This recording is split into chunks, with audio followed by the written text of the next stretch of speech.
Aedes মশার লার্ভার ঘনত্ব পরিমাপের স্বীকৃত পদ্ধতি হল ব্রুটো ইন্ডেক্স বা বিআই।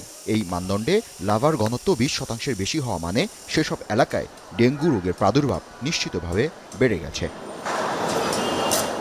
রাজধানী ঢাকাতেও ডেঙ্গুর প্রাদুর্ভাব যে আশঙ্কাজনকভাবে বেড়ে গেছে তা টের পাওয়া গেল 500 শয্যার মুগদা হাসপাতালে গিয়ে। শয্যা সংকটে এই হাসপাতালে মেঝেতেও সেবা নিতে বাধ্য হচ্ছেন রোগীরা।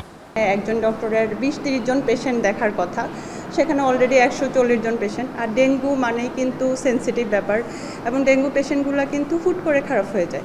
রোগীরা বলছেন মশা নিধন কার্যক্রমে আর আগের মতো গতি নেই। সকাল সন্ধ্যা রাতে সমান তালে কামড়াতে থাকে এডিস মশা।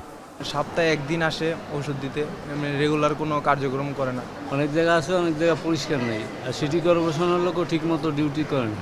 মহল্লাটা পরিষ্কার, বাসাটা আমরা যে নিচতলায় গেছি ওই পাশটা এত পরিষ্কার না। পুরা শরীর ব্যথার থেকে এই জ্বরটা আসলো। আসার পরে টেস্ট করানোর পরে যে রক্তে যে প্লেটলেট এটা কমে গেছে একবারে। প্রতিদিন মাপছি পেশেন্ট ৭৪,০০০ টাকা, ৭৪,০০০।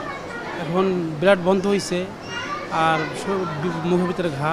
শনিবার সকাল ৯টা পর্যন্ত হাসপাতালটিতে রোগীর সংখ্যা ছিল 140। বিকেল 4টার মধ্যে তা বেড়ে দাঁড়ায় 162-তে। স্বল্প সময়ে অধিক রোগী আসায় শয্যার সংকট দেখা দিয়েছে।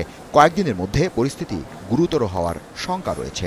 এখন যেহেতু ঘন ঘন বৃষ্টি হচ্ছে, দয়া করে অত্র অঞ্চলের জনগণ একটু সাবধানতা অবলম্বন করবেন।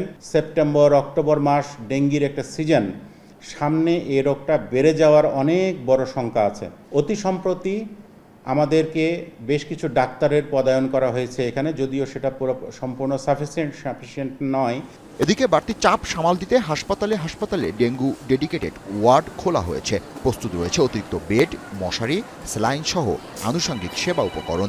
পরিসংখ্যান বলছে চলতি বছর এ পর্যন্ত ডেঙ্গুতে আক্রান্ত হয়ে মৃত্যু হয়েছে অন্তত 103 জনের, যার মধ্যে সেপ্টেম্বরের প্রথম 13 দিনেই মৃত্যু হয়েছে 20 জনের। শুক্রবার রাত পর্যন্ত আগের 24 ঘন্টায় ডেঙ্গুতে আক্রান্ত হয়ে নতুন করে ভর্তি হয়েছে অন্তত 200 জন রোগী, আর মৃত্যু হয়েছে 1 জনের। জাবেদ আব্দুল্লাহ, এখন, ঢাকা। 250-টিরও বেশি ডিজাইন অপশন নিয়ে ওয়ালটন স্মার্ট ফ্রিজ, বোঝে আপনার প্রয়োজন।